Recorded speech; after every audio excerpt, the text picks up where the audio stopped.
This is the IELTS listening test. You will hear a number of different recordings and you will have to answer questions on what you hear. There will be time for you to read the instructions and questions, and you will have a chance to check your work. All the recordings will be played once only. The test is in 4 parts. At the end of the test, you will be given 10 minutes to transfer your answers to the answer sheet. Now turn to Part 1.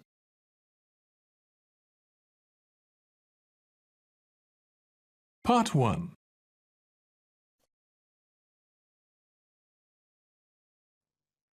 You will hear 2 students, Jacinta and Lewis, discussing a holiday they are planning in Queenstown, a tourist centre in New Zealand popular with young people. First, you have some time to look at questions 1 to 6.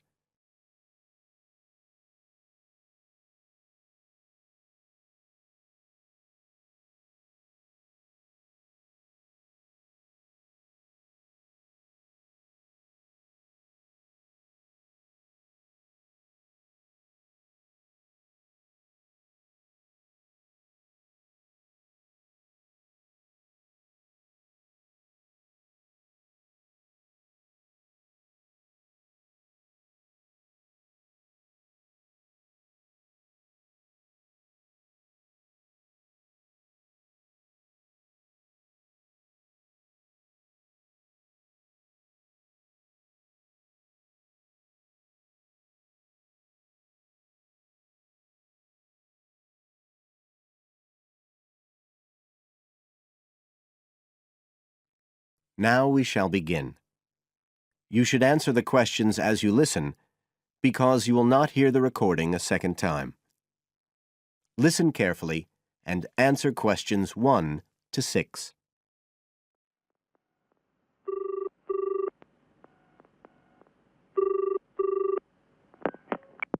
Hi, Lewis. It's Jacinta here. Oh, hi, Jacinta. I was just going to call you. I was thinking we ought to do something about accommodation for our trip to Queenstown. Yeah, actually, that's just why I rang you.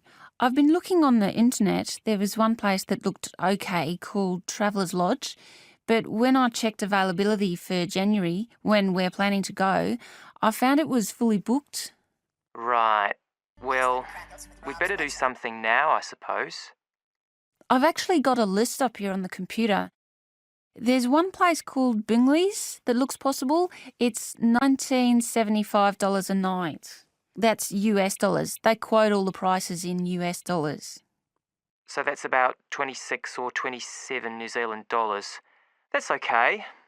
That'll be in a dormitory, is it? Yeah, they say 8-bed dorms, and the hostel's right in the town centre, and they've got a cafe.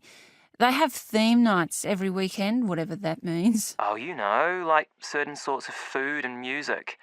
And people might wear special clothes like that Egyptian evening we went to last year. Oh, okay. What else? They've got a sun deck area, and then all the usual things, internet access and so on. Sounds good.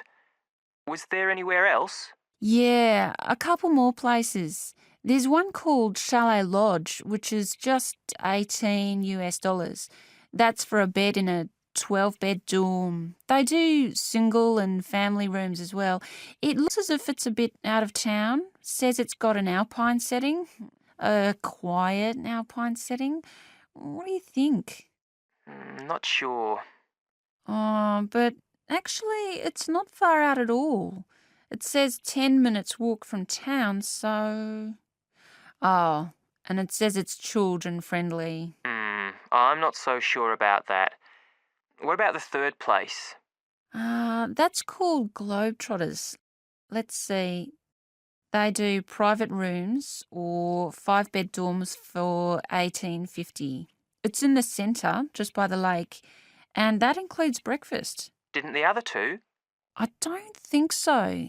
They didn't mention it, so probably not. Oh, and it says something about a free skydive. Wow. Don't know if I'm all that keen on jumping out of aeroplanes. Oh, Actually, what it says is you can win a chance to do a skydive. They give one away every day to one of the guests. Well, if I win it, you can do it. Anyway, do they have room? Yeah, I checked the availability. Shall I go ahead and book there then? Fine. You now have some time to look at questions 7 to 10.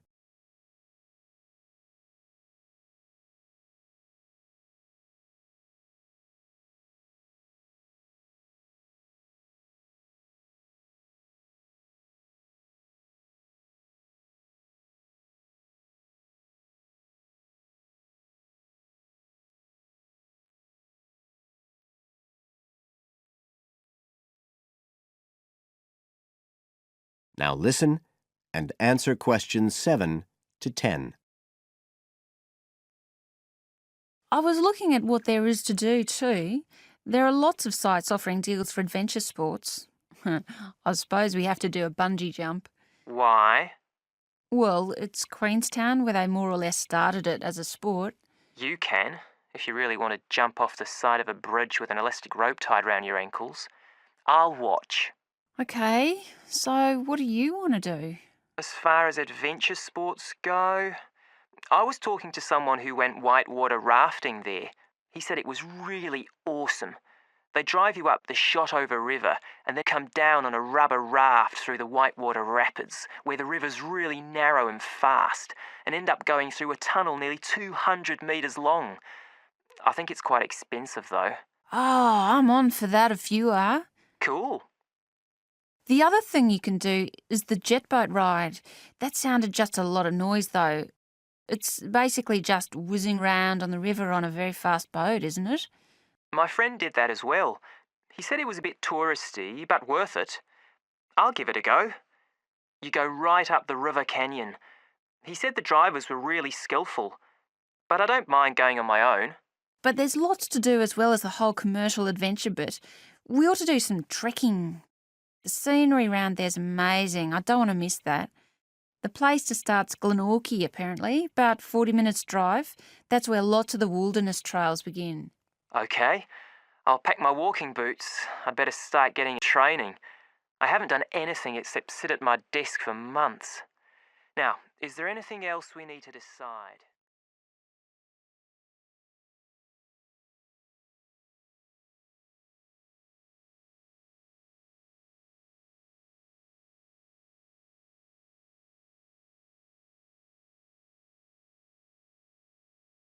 That is the end of part 1. You now have 1 minute to check your answers to part 1.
Part 2. You will hear a local radio program about cycling courses in London. First, you have some time to look at questions 11 to 14.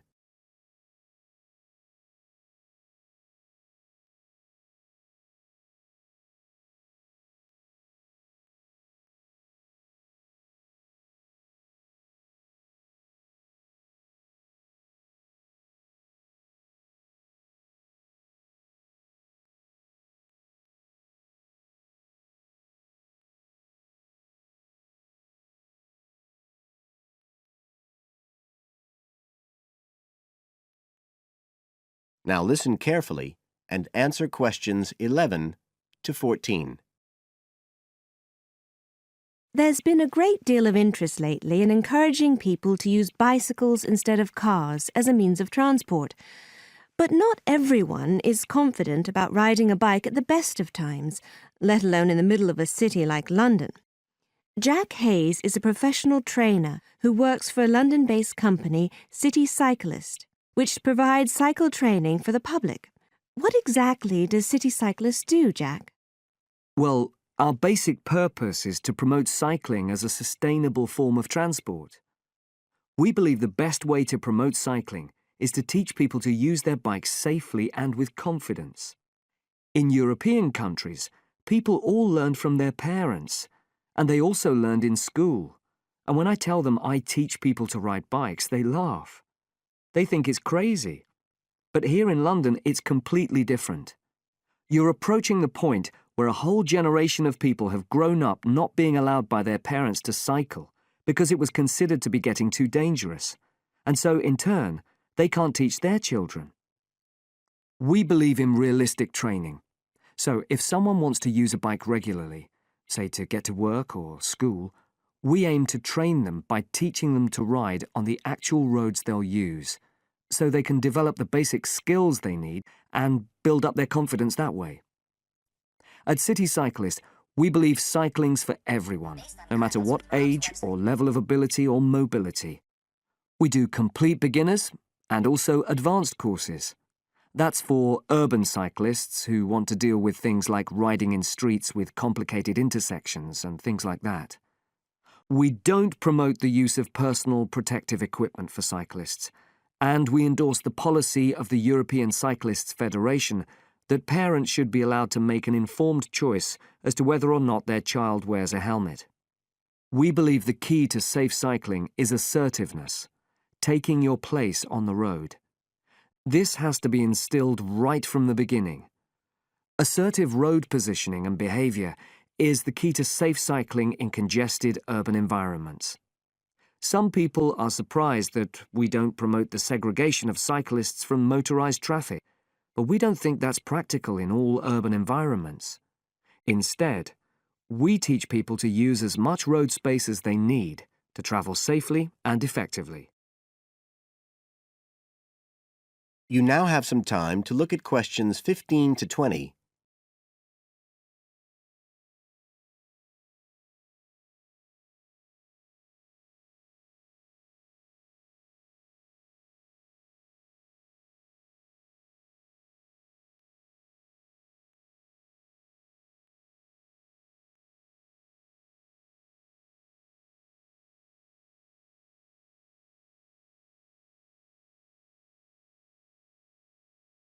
Now listen and answer questions 15 to 20.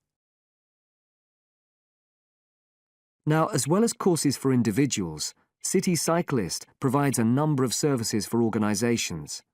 For example, we can deliver fun, safe cycle training activities at schools, arranging courses so that the disruption of curriculum time is kept to a minimum. As well as this, in order to promote safe cycling, we have provided training courses for employees and staff of local councils.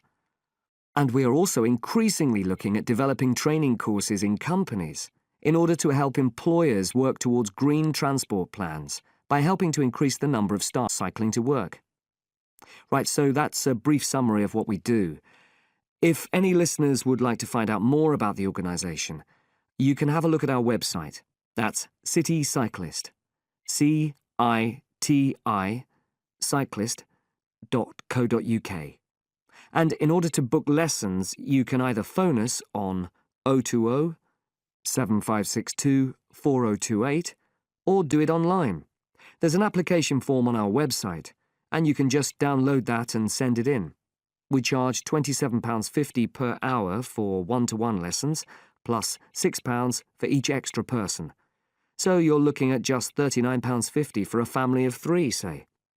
If you've never been on a bike in your life before, we reckon we can get you riding in 1 hour, and for most people a course of road training usually takes 3 hours. But whether you're a parent or a child, an individual or an institution, we'll be happy to discuss your special needs and make a programme just for you.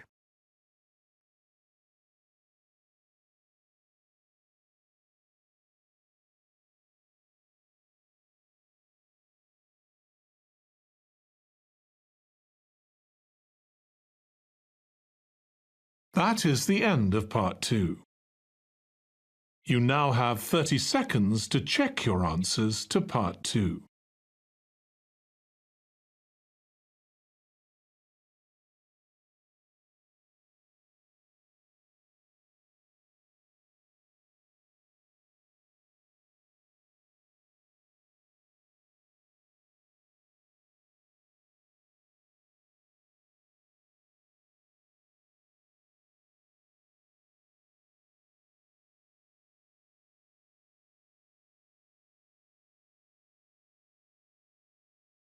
Part 3. You will hear a discussion between 3 people in a university tutorial. In the first part of the discussion, they're talking about city traffic and the motor car. First, look at questions 21 to 24.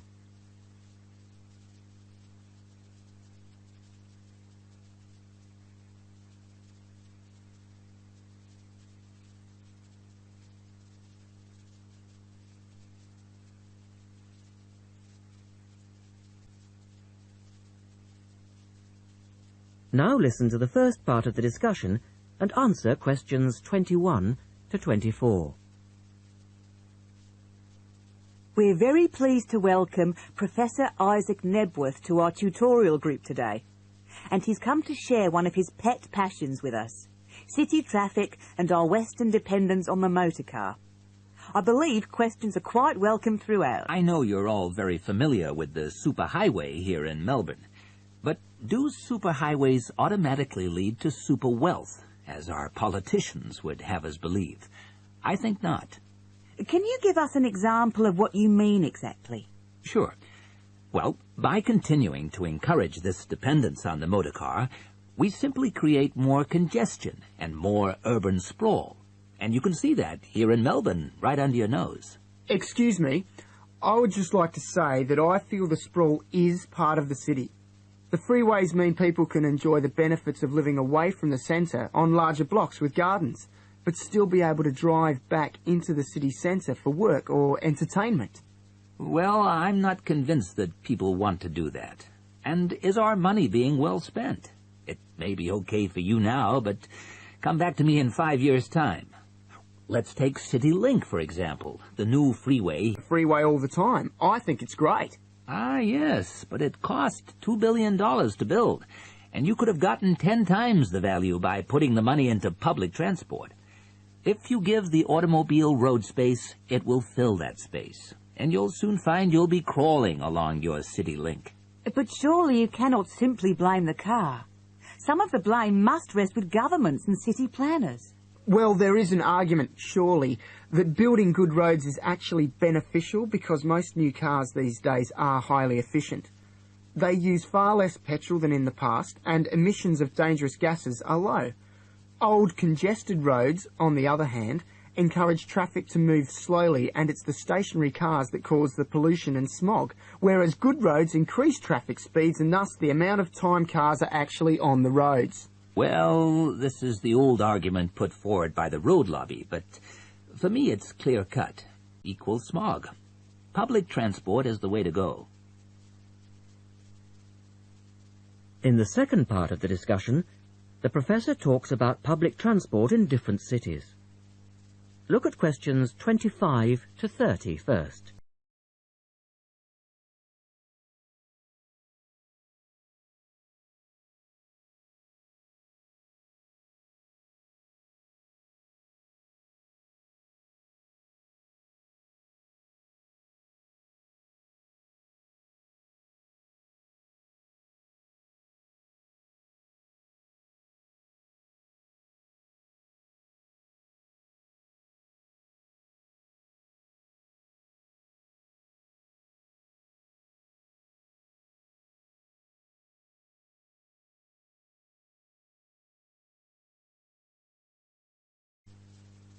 As you listen to the discussion, complete the questions about public transport. Now, on that topic of public transport, I read somewhere recently that Australia isn't doing too badly in the challenge to increase the use of public transport. Better than America, granted. But by comparison with Canada, it's not so good. For instance, if you compare Toronto with the U.S. metropolis of Detroit, only 160 kilometers away, in Detroit, only 1% of passenger travel is by public transport, whereas in Toronto it's 24%, which is considerably better than Sydney, which can only boast 16%. Well, I think it's encouraging that our least car-dependent city is actually our largest city. 16% of trips being taken on public transport in Sydney isn't too bad. But it's a long way behind Europe. Take both London and Paris, for instance, where third on public transport. Well, they do both have an excellent underground system. And Frankfurt comes in higher still at 32%. I understand that they've been very successful in Copenhagen at ridding the city of the car. Can you tell us anything about that experiment? Yes, indeed. Copenhagen is a wonderful example of a city that has learned to live without the motor car. Back in the 1960s, they adopted a number of policies designed to draw people back into the city. For instance, they paid musicians and artists to perform in the streets. They also built cycle lanes, and now 30% of the inhabitants of Copenhagen use a bicycle to go to work. Sydney, by comparison, can only boast 1% of the population cycling to work. It could have something to do with all the hills? Then they banned cars from many parts of the city, and every year 3% of the city parking is removed. And by constantly reducing parking, they've created public spaces and also freely available bicycles, which you can hire for practically nothing. And, of course, they have an excellent public transport system. Well, that's all very well for Copenhagen, but I'd just like to say that some cities are just too large for a decent public transport system to work well, particularly in areas with low population. Because if there aren't many people using the service, then they don't schedule enough buses or trains for that route. I accept that there's a vicious circle here, but people do need to support the system. And secondly, the whole process takes so long because usually you have to change. You know, from bus to train, that sort of thing. And that can be quite difficult. Ultimately, it's much easier to jump in your car, and often it turns out to be cheaper. Sure, but cheaper for whom? You or society? We have to work towards the ideal, and not give in all the time because things are too difficult.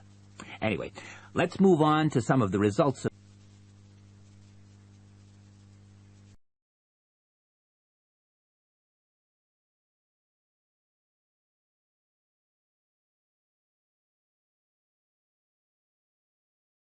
That is the end of part 3. You now have 30 seconds to check your answers to part 3.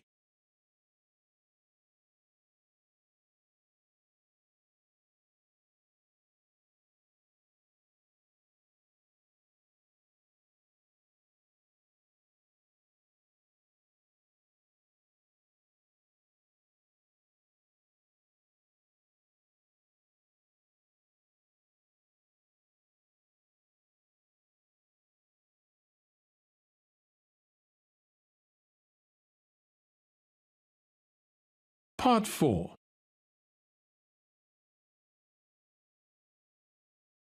A lecturer talking about food preservation. First, you have some time to look at questions 31 to 40.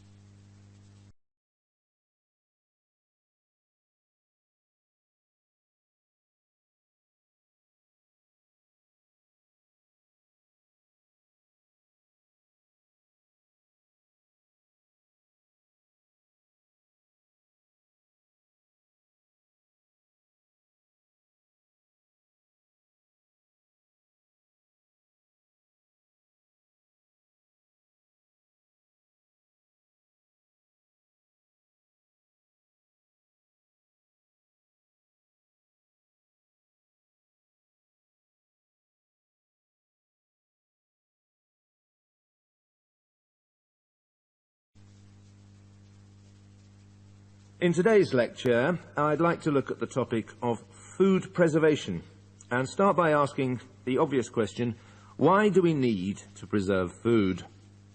Well, apart from keeping it fresh for our daily needs, many foods, such as fruit and vegetables, are only available at certain times of the year. So if we want to be able to eat these foods all year round, we need to preserve them. We also need to preserve food for export overseas to make sure that it doesn't perish in transit. And lastly, we need to be able to preserve food for when there are food shortages. There are a number of methods of preserving food which involve both high and low temperatures, chemicals, irradiation, and drying. Let's have a look at these in turn. In the 1870s, the French scientist Louis Pasteur showed that microorganisms in the future of the food, a process now known as pasteurization.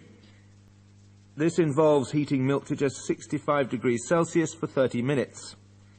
A new method, the ultra-high temperature, or UHT process, involves heating milk to 150 degrees Celsius for 3 seconds. The advantage of treating milk in this way is that it lasts much longer, though I tend to feel, and I'm sure many of you would agree, that taste is somewhat sacrificed in the UHT process. Tin cans were first used in the early 1800s to store and preserve food. Just as they are now, the cans were tin-plated steel containers, and the process had the advantage of being cost-effective.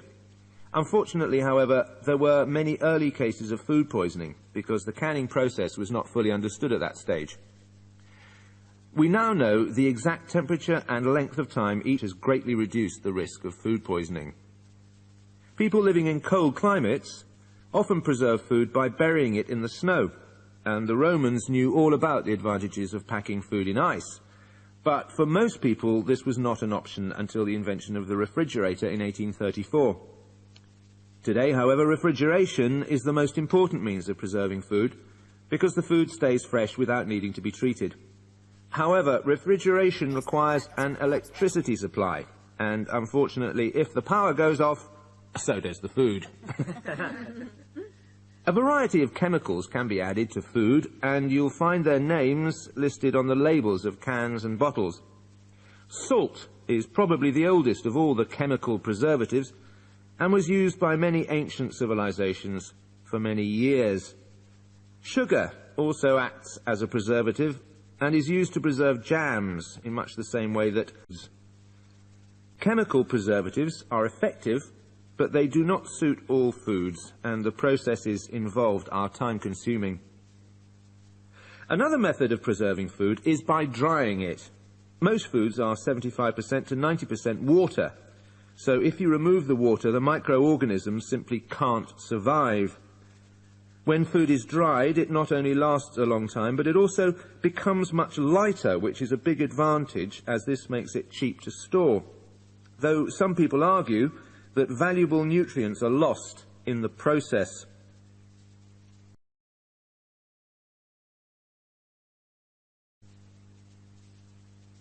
Early methods for drying food involved cutting it into strips and hanging it in the sun or over fires. But there are now a number of more modern methods which involve the use of recent technology. One of these is known as roller drying, and it's a highly effective way of making dried foods from liquids, such as soup. Have a look at this diagram to see how it works. Well, first of all, the hot soup is poured in at one end here. The liquid spreads to form a thin layer on a heated belt. The liquid dries as it moves along. By the time it reaches the end of the belt, all the water has evaporated, leaving only dry powder. A blade then scrapes the dried material off the roller and captures it in powder form. All you have to do is add boiling water, and you have your hot soup back again. The method is called freeze drying, and for those of you who still remember...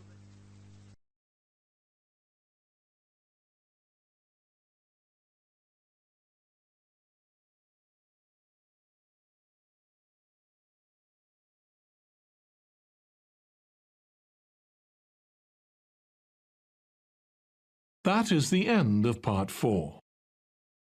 You now have 1 minute to check your answers to part 4. That is the end of the listening test. In the IELTS test, you would now have 10 minutes to transfer your answers to the answer sheet.